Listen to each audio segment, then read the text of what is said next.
여러분 안녕하십니까? 응답하라 마감 시황 진행의 백설혜입니다. 9월의 첫 번째 거래일도 마감을 10분 정도 앞두고 있습니다. 우리 시장은 미국 시장처럼 쉬어가는 장세를 펼치는가 싶더니 마감을 앞두고는 빨간불이 들어와 있는 상태입니다. 마감 동시효과 구간에서는 어떤 양상을 펼치고 있는지 화면을 통해서 좀 보도록 하겠습니다. 우리 양대 시장의 마감 동시효과 구간 분위기 살펴보겠습니다. 우리 양대 시장은 마감 동시효과 구간에서 코스피 시장보다는 코스닥 시장이 더 힘을 내주는 양상이 펼쳐지고 있습니다. 우리 코스피 시장은 강보합권에서 거래를 마칠 준비를 하고 있습니다. 그래도 3,200선에서 거래를 마감할 준비를 해주고 있는데요. 약 3주 만에 3,200선 위로 올라가 있습니다. 3,208선에서 종가를 형성할 준비를 하고 있고요. 우리 코스닥 시장 0.74%의 강세를 보이면서 1,046선을 지나주고 있습니다. 그러면 시가총액 상위 종목들은 어떻게 마감을 준비하고 있는지 코스피 시장을 먼저 보도록 하겠습니다. 시총 5개 종목 내에서 어떻게 양상을 펼치고 있는지 보니까요. 엇갈리는 양상이 나타나고 있습니다. 반도체 관련된 두 종목은 그래도 모두 빨간불을 켜주고 있습니다. 대장주인 삼성전자는 강보 합세를 보이고 있고요. SK하이닉스는 1%대 오름세가 나타나고 있습니다. 언택트 관련된 두 종목이 엇갈리고 있습니다. 네이버는 1% 넘게 오르고 있다면 카카오는 반면에 파란불을 켜고 있습니다. 약보합세를 보이고 있고요. 삼성바이오로직스도 0.21%의 내림세가 나타나면서 96만 3천 원의 종가를 형성할 준비하고 있습니다. 이어서 나머지 종목들도 보도록 하겠습니다. 나머지 종목들 역시도 혼조 양상을 펼치고 있습니다. 지금 2차 전지 관련주들 모두 파란불을 켜내고 있는 가운데 LG화학이 더 많이 빠지고 있습니다. 4%가 넘게 빠지는 양상이 펼쳐지고 있는데요. 72만 3천 원의 종가를 형성할 준비를 하고 있고요. 삼성 SDI도 0.76%의 내림세가 나타나고 있습니다. 반면에 현대차는 1%대 오름세가 나타나고 있고요.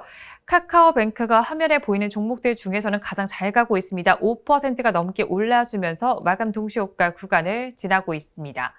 이어서 코스닥 시장의 분위기도 보도록 하겠습니다.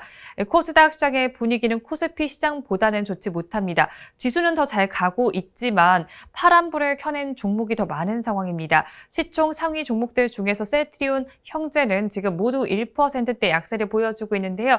HLB가 급등 양상을 펼쳐주고 있습니다. 9% 넘게 상승을 해주고 있고요. 에코프로비엠은 반면에 3% 넘게 빠집니다. 펄어비스도 5%가 넘는 급락 양상을 펼치고 있습니다. 이어서 다음 종목들도 보도록 하겠습니다. 다음 종목들도 엇갈리는 양상이 펼쳐지고 있습니다. 카카오게임즈는 1%가 넘는 하락률을 기록 중인데요.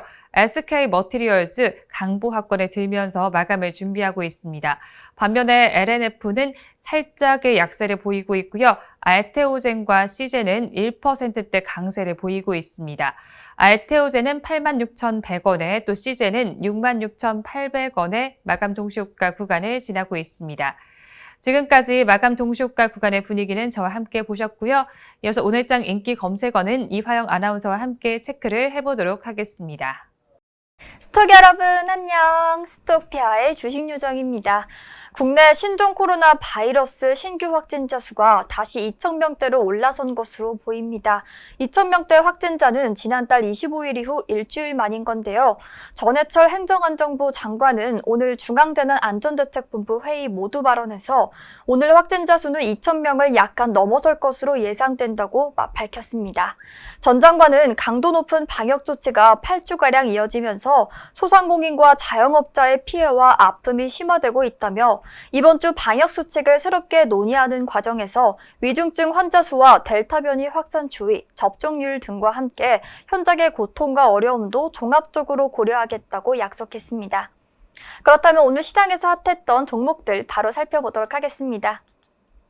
먼저 1위는 삼성전자입니다. 2위는 NC소프트, 3위는 바이오니아고요. 4위는 일진하이솔루스, 5위는 LG화학, 6위는 HMM, 7위는 카카오뱅크고요. 8위는 위메이드, 9위는 SK바이오사이언스, 10위는 HLB까지 이름을 올렸습니다. 오늘도 10가지 다양한 종목들이 순위에 이름을 올려줬는데요. 그럼 저와 함께 이슈까지 짚어보겠습니다. 첫 번째로 살펴볼 종목은 카카오뱅크입니다. 카카오뱅크와 크래프톤이 코스피 200 지수 조기 편입이 확정됐다는 소식이 오늘 강세를 보이고 있습니다. 이렇게 카카오뱅크와 크래프톤이 코스피 200의 특례에 편입됐지만 지수 편입 효과가 크지 않을 것이란 분석이 나오고 있는데요. 코스피 200에 편입되면 지수를 추종하는 패시브 자금이 유입될 수 있습니다. 다만 지수 편입 효과는 이미 상당 부분 주가에 반영돼 있다는 지적이 나오고 있는데요. 강송철 유진투자증권 연구원은 국내 기관 중 연기금을 중심으로 카카오뱅크와 크래프톤이 상장한 이후 최근까지 꾸준히 순매수 유입이 이뤄지고 있어서 지수 편입 관련한 매매 수요가 이미 유입되고 있을 가능성이 있다며 거래대금 대비 예상 매입 수요도 많지 않은 수준이기 때문에 지수 편입 효과는 상당히 반영됐을 것으로 추정된다고 설명했습니다. 바로 두 번째 종목 살펴보겠습니다. 일진하이솔루스인데요. 1999년 설립된 한국복합재료연구소가 모태인 일진하이솔루스는 수소 연료 탱크와 모듈 등을 제조하고 공급하는 수소 모빌리티 핵심 부품 업체이기도 한데요. 유가 증권시장 상장 첫날 시초가가 공모가의 2배로 형성된 뒤 상한가로 직행하는 따상에 성공했습니다. 공모가 대비 160%가 상승한 가격이기도 한데요. 일진하이솔루스 지난달 24일에서 25일 진행한 일반 청약에서는 36조 6,830억 원 규모의 증거금이 모였다고 합니다. 이는 올해 하반기 기업공개 대여급으로 꼽혔던 크래프톤과 롯데렌탈, 아주수지를 뛰어넘는 규모라고 하는데요. 일진하이솔루스는 현재 현대차의 수소차인 넥소 등의 수소 저장 용기를 공급하고 있습니다. 수소 저장 용기는 수소차 원가의 20%를 차지하는 핵심 부품이고 현재 고성장 초기 국면에 진입했다는 평가인데요. 유진투자증권은 일진하이솔루스에 대해 투자 의견은 매수, 그리고 목표 주가는 9만 원으로 분석을 게시했습니다. 공모가가 34,300원인 점을 감안하면 향후 12개월간 162%의 주가 상승 가능성이 있다고 판단한 셈인 겁니다. 마지막 종목 살펴보겠습니다. NC소프트인데요. 미래에셋증권은 NC소프트에 대해 블레이드앤소울2의 부진한 흥행을 감안해서 투자 의견은 매수를 유지했으나 목표 주가는 85만 원으로 하향 조정했습니다. 김창권 미래에셋증권 연구원은 오늘 불소2의 4분기 예상 1매출액 전망치를 기존 30억 원에서 5억 원으로 하향한다고 했고요. 흥행 실패 요인은 이미 포화된 국내 모바일 다중 접속 역할 수행 게임 시장에서 신규 게이머를 유인할 만한 참신한 게임성이 없었기 때문이라고 말했습니다. 그럼에도 불구하고 이 NC소프트에 대한 매수 의견을 유지하는 이유에 대해 김 연구원은 리니지 W의 기술적 진보와 디지털 콘텐츠의 밝은 미래에 주목한다고 밝혔습니다.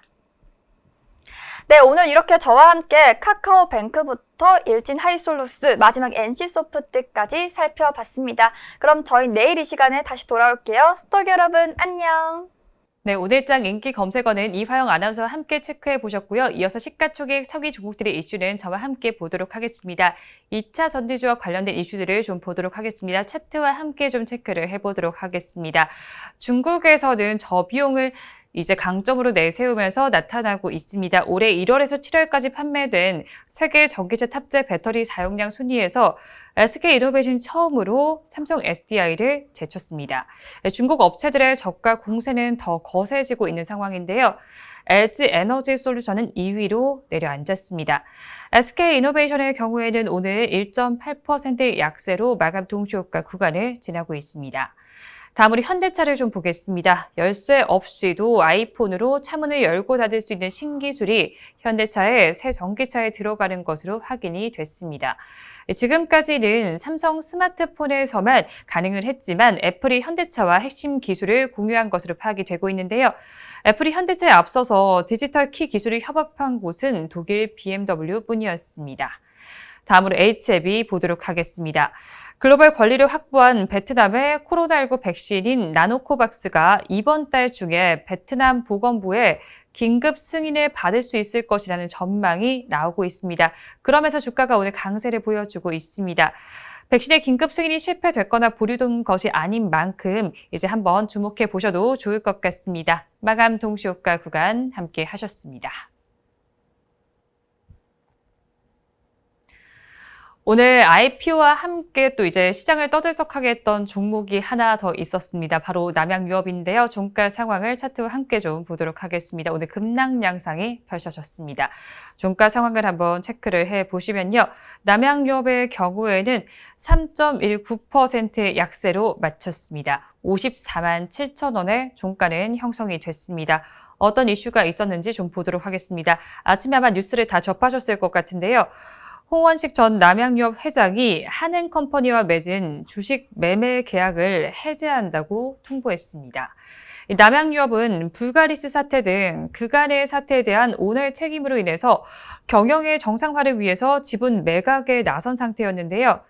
지난 5월에 매각 소식 이후에 주가가 상승세를 이어왔습니다. 하지만 홍 전 회장이 계약을 불이행하는 행보를 보이다가 계약 해지까지 통보를 하면서 양측의 소송전이 불가피한 상황입니다. 이렇게 되면서 법원은 한행컴퍼니가 신청한 남양유업의 주식 매각 가처분 신청을 받아들였는데요. 이렇게 되면서 남양유업 오너 일가의 지분 거래가 사실상 중단이 됐습니다. 이렇게 되면서 오늘 굉장히 급락 양상이 펼쳐졌는데요. 주가는 18,000원이 하락한 지점에 거래를 마쳤습니다. 하지만 그래도 우리 지수 양상은 좋은 양상이 좀 펼쳐졌습니다. 우리 지수는 하락 출발한 이후에 좀 변동성이 나타나는 장세가 펼쳐졌는데요. 외국인의 수급이 조금 긍정적인 영향을 미쳤습니다. 환율이 조금 하락세를 보인 점이 좀 긍정적인 영향을 미쳐줬는데요. 양대 시장은 어떻게 마감을 했는지 보도록 하겠습니다. 우리 양대 시장 어떻게 마감했는지 살펴보니까요. 우리 코스피 시장 지난 12일 이후로 처음으로 다시 또 3,200선 위로 올라섰습니다. 0.24%의 강보 합세를 보여주면서 3,207.02포인트의 거래를 마쳤고요. 우리 코스닥 시장은 0.74%의 오름세가 나타났습니다. 1,045.98포인트의 종가를 형성했습니다. 그러면 시가총액 상위 종목들은 어떻게 마쳤는지 보도록 하겠습니다. 코스피 시장 먼저 보시면 앞서서 보신 것처럼 혼조 양상으로 마감을 했습니다. 대장주인 삼성전자 0.13%의 강세를 보이면서 76,800원의 종가를 형성했고요. SK하이닉스는 1.41%의 오름세로 10만 8천 원의 거래를 마쳤습니다. 언택트 관련된 두 종목은 엇갈리는 양상을 펼쳤는데요. 네이버는 1.37%의 강세를 보이면서 44만 5천 원의 종가를 형성을 했지만 카카오는 파란불을 켰습니다. 0.65%의 내림세가 나타나면서 15만 4천 원의 종가를 형성했습니다. 삼성바이오로직스는 약보합세를 보이면서 96만 2천 원의 거래를 마쳤습니다. 이어서 나머지 종목들도 보도록 하겠습니다. 나머지 종목들 살펴보시면 역시나 엇갈리는 양상이 펼쳐진 가운데 2차 전지주들 힘을 내지 못했습니다. 역시나 LG화학은 계속 빠지고 있는 모습이 나타났습니다. 삼성 SDI의 자리를 내준 이후에도 또 급락 양상이 펼쳐지고 있는데요. 4.88%의 급락 양상이 펼쳐지면서 72만 1,000원의 종가를 형성했고요. 삼성 SDI는 이제 2차 전지 대장주의 자리를 차지를 했습니다. 하지만 오늘은 주가가 약세를 보였는데요. 0.63%의 내림세로 78만 8,000원의 거래를 마쳤습니다. 하지만 반면에 현대차는 애플과의 협업 소식이 전해지면서 1.18%의 강세로 21만 5천 원에 마감을 했고요. 카카오뱅크는 코스피 200지수에 편입된다는 소식 덕분에 5.84%의 강세로 마쳤습니다. 8만 8,800원의 거래를 마감했습니다. 이어서 수급 상황은 어떻게 나타났는지 보도록 하겠습니다. 오늘 코스피 시장에서는 외국인만이 사들였고요. 기관과 개인 투자자들은 동반 매도에 나섰습니다. 외국인 투자자는 1,219억 원을 샀고요. 반면에 기관 투자자는 313억 원, 개인 투자자는 1,044억 원 매도세를 보였습니다. 이어서 코스닥 시장도 보도록 하겠습니다. 코스닥 시장에서는 HLB를 제외한 모든 종목은 파랗게 질려 있습니다. HLB는 그래도 9.01%의 급등 양상을 펼쳐줬는데요. 6만 500원의 거래를 마쳤습니다. 나노코박스 이슈 덕분에 지금 상승세가 나타난 것으로 풀이가 되고 있고요. 나머지 종목들은 힘을 내지 못하고 있습니다. 그중에서 특히나 펄어비스가 크게 빠졌습니다. 5.09%의 약세로 8만 9,500원의 종가를 형성했고요. 그 뒤를 이어서 에코프로비엠도 4%가 넘게 빠지면서 30만 7,400원의 종가를 형성했습니다. 셀트리온 헬스케어와 셀트리온 제약도 1%가 넘게 빠진 모습이 관찰이 됐습니다. 이어서 나머지 종목들도 보도록 하겠습니다. 나머지 종목들은 그래도 분위기가 조금은 더 좋습니다. 혼조 양상으로 거래를 마쳤는데요. 알테오젠과 시제는 1%대 강세를 기록했습니다. 알테오젠은 1.29% 오름세로 86,100원의 종가를 형성했고요. 시젠도 1% 넘게 올라주면서 66,900원에 마감을 했습니다. SK 머티리얼즈는 강보 합세로 40만 5천 원의 종가를 형성했는데요. 반면에 카카오 게임즈는 1.6%의 약세로 7만 9,900원의 종가 형성했습니다. LNF도 소폭의 약세로 마쳤는데요. 11만 5,700원에 거래를 마쳤습니다. 수급 상황은 어떻게 나타났는지 보도록 하겠습니다. 코스닥 시장에서는 외국인과 개인이 쌍끌이 매수를 해줬고요. 기관 투자자만이 홀로 차익 시전에 나섰습니다. 외국인 투자자는 546억 원, 개인 투자자는 267억 원 매수 우위를 나타냈는데요. 반면에 기관 투자자는 646억 원 매도 우위를 보였습니다. 오늘은 9월의 첫 거래일이었습니다. 다행히 우리 시장은 모두 빨간불을 켜면서 기분 좋게 첫 거래일을 마감을 했는데요. 내일도 우리 시장 기분 좋게 마감을 하기를 바라면서 방송 마무리해보도록 하겠습니다. 오늘도 함께해 주신 여러분 고맙습니다.